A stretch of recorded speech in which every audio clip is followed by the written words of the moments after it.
gumawa lang kayo ng batas, saan nyo gagamitin ang inyong extraordinary expenses, extraordinary funds, aka confidential funds?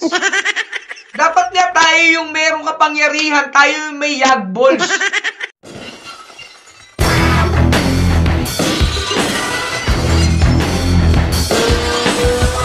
Sabihan tayo mga ka-old school bago mo tignan ang puwing sa mata ng iyong kapwa, tignan mo muna kung wala kang dungis o puwing sa sarili mong mata.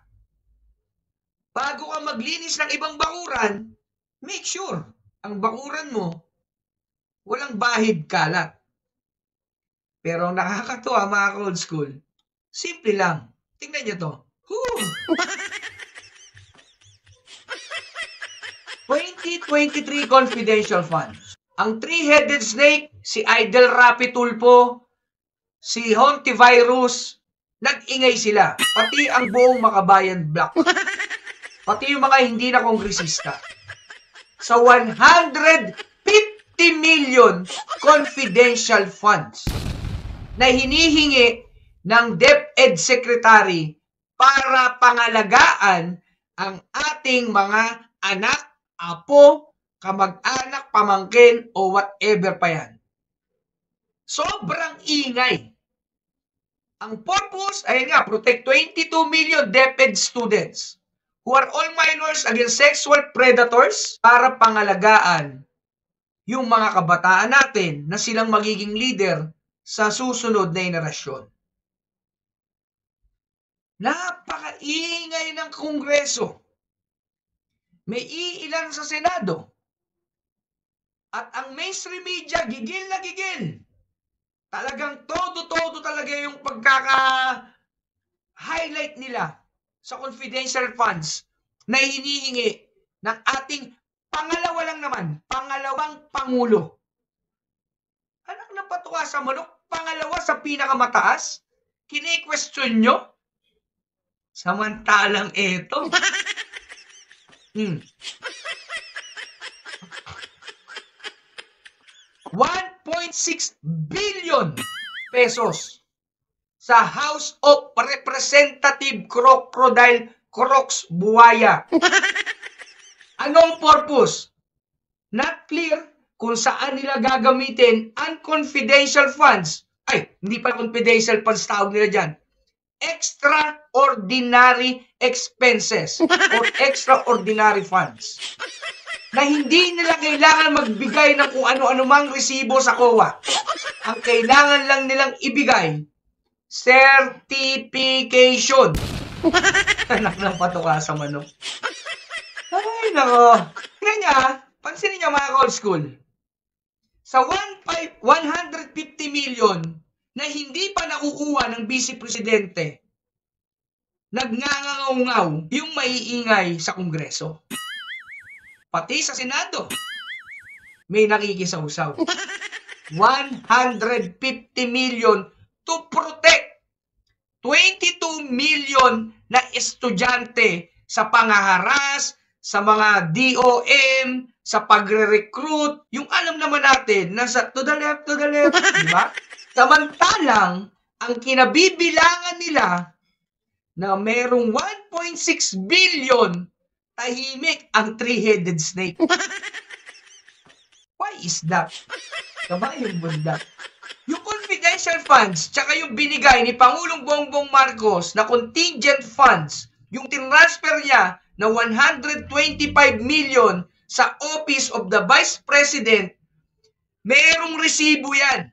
Pinadala sa COA, pinadala sa Office of the President, pinadala sa Speaker of the House, pinadala sa Senate President.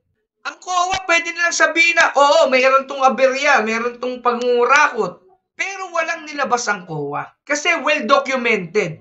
Paano naman to? Ito ang nakakatuwa pa mga ka-old school. Ipinasa na po sa mababang kapulungan ng Kongreso.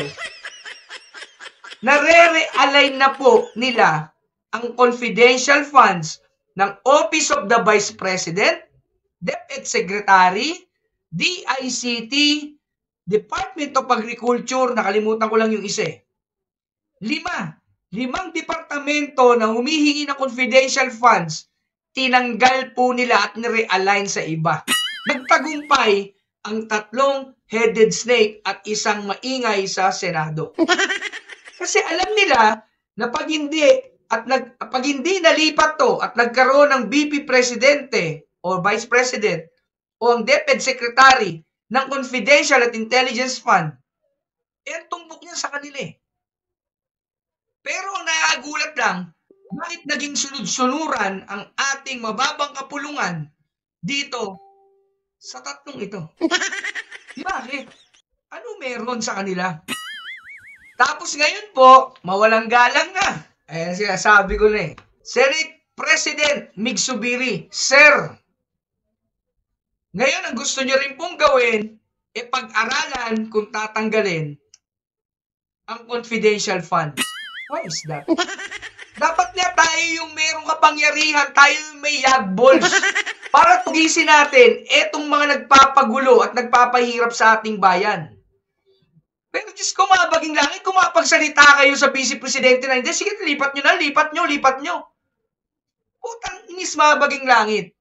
1.6 billion sa House of Representatives. 331 million sa Senate of the Philippines. Ano ba trabaho nyo? Na dalawa kayo, mababa at mataas, upper and lower. Di ba tagagawa lang kayo ng batas? Saan nyo gagamitin ang inyong extraordinary expenses, extraordinary funds, aka confidential funds? Kami po yung nagtatanong lang sa inyo. Kasi binibira nyo yung Vice Presidente na nagtatrabaho katuwang ang Pangulo. Samantalang kayo, mga ano ba ginagawa nyo? Di ba batas lang? Bakit kailangan nyo ng confidential funds?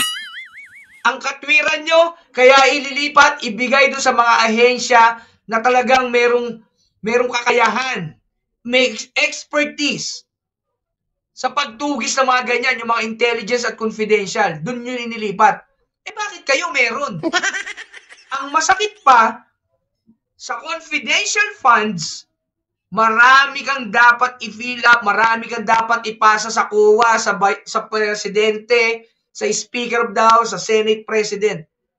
Samantalang yung nasa inyo, certification lang. Putang agis mabaging langit, mga ungas. Parang, this is to certify, parang doctor. Parang yung mga tamad lang pumasok, tapos kukuha ng doctor certificate. Yun lang ang pinapasa nyo sa COA. 1.6 billion, kaya ba tahimik ang makabayan black?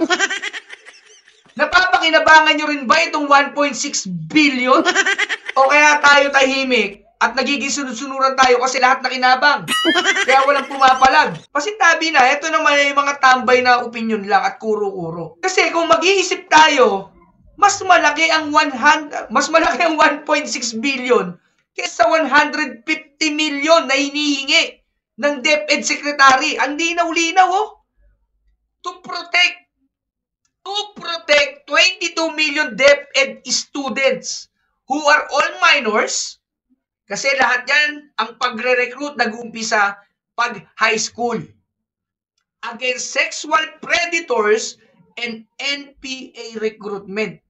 Samantalang dito sa mga nagmamagaling sa Kongreso at sa Senado, not clear kung saan nila gagamitin yung confidential funds. Ano tayo dito, naglolokohan? Power tripper na rin tayo?